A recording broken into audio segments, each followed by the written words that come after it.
بادشاہ محل کی چھت پر ٹہلنے چلا گیا۔ ٹہلتے ٹہلتے اس کی نظر محل کے نزدیک گھر کی چھت پر پڑی جس پر ایک بہت خوبصورت عورت کپڑے سکھا رہی تھی۔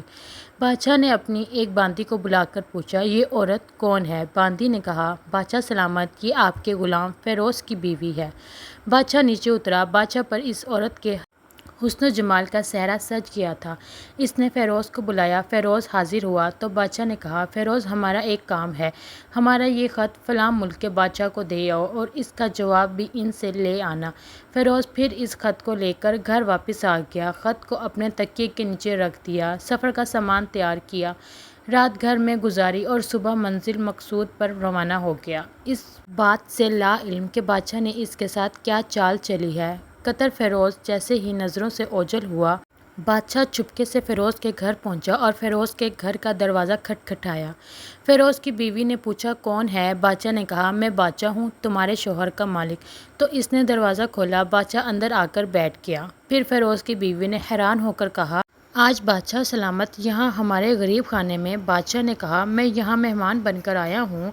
فیروز کی بیوی نے بادشاہ کا مطلب سمجھ کر کہا، میں اللہ کی پناہ چاہتی ہوں آپ کے اس طرح آنے سے جس میں مجھے کوئی خیر نظر نہیں آ رہی۔ بادشاہ نے غصے میں کہا، اے لڑکی، کیا کہہ رہی ہو تم؟ شاید تم نے مجھے پہچانا نہیں، میں بادشاہ ہوں، تمہارے شوہر کا مالک۔ پھر اس کی بیوی نے کہا، بادشاہ سلامت، میں جانتی ہوں کہ آپ ہی بادشاہ ہیں، لیکن بزرگ کہہ گئے ہیں، شیر کو اگرچہ جتنی بھی تیز بھوک لگی ہو لیکن وہ مردار تو نہیں کھانا شروع کر دیتا۔ اور کہا، بادشاہ سلامت، تم اس کٹورے میں پانی پینے آ گئے ہو جس میں تمہارا غلام پانی پیتا ہے۔ بادشاہ اس عورت کی باتوں سے بڑا شرمسار ہوا اور اس کو چھوڑ کر واپس چلا گیا، لیکن اپنی چپل وہیں بھول گیا۔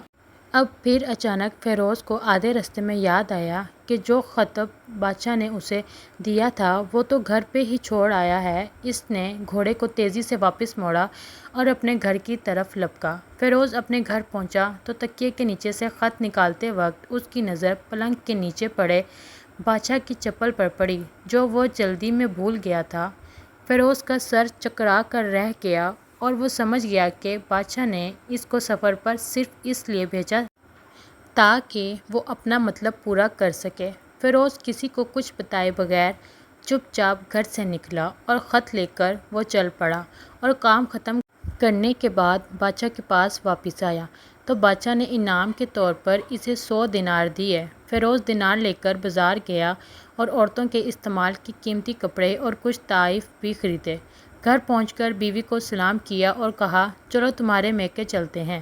بیوی نے پوچھا، یہ کیا ہے؟ کہا، بادشاہ نے انعام دیا ہے اور میں چاہتا ہوں کہ یہ پہن کر اپنے گھر والوں کو بھی دکھاؤ۔ بیوی نے کہا، جیسا آپ چاہیں۔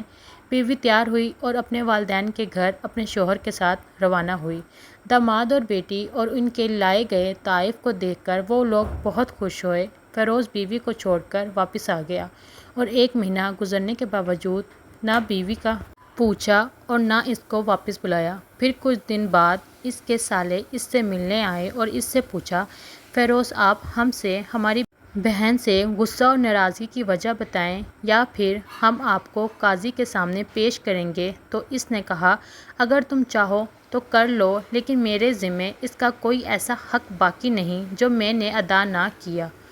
وہ لوگ اپنا کیس قاضی کے پاس لے گئے تو قاضی نے فیروز کو بلایا۔ کاشف اس وقت بادشاہ کے پاس بیٹھا ہوا تھا۔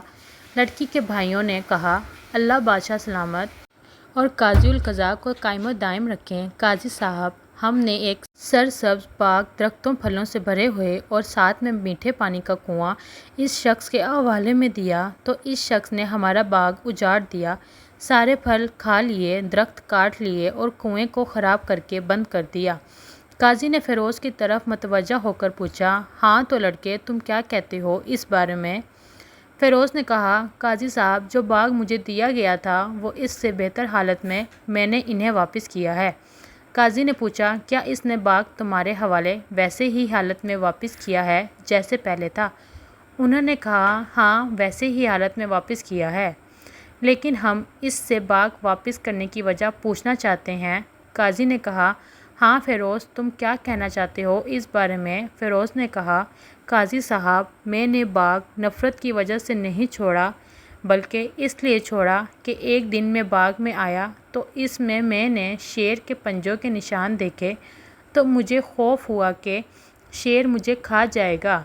اس لیے شیر کے اکرام کی وجہ سے میں نے باغ میں جانا بند کر دیا۔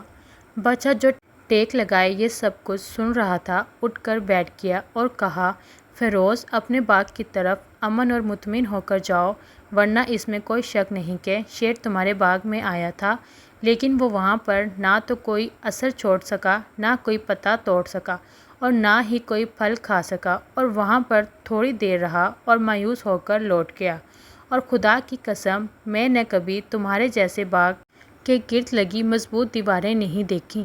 تو فیروز اپنے گھر لوٹ آیا اور اپنی بیوی کو بھی واپس لے آیا۔ نہ تو قاضی کو پتہ چلا اور نہ ہی کسی اور کو کہ ماجرا کیا تھا۔ کیا خوب بہتر ہے اپنے اہل و عیال کے راز چھپانا تاکہ لوگوں کو پتہ نہ چلے، اپنے گھر کے بھید کسی پر ظاہر نہ ہونے دو۔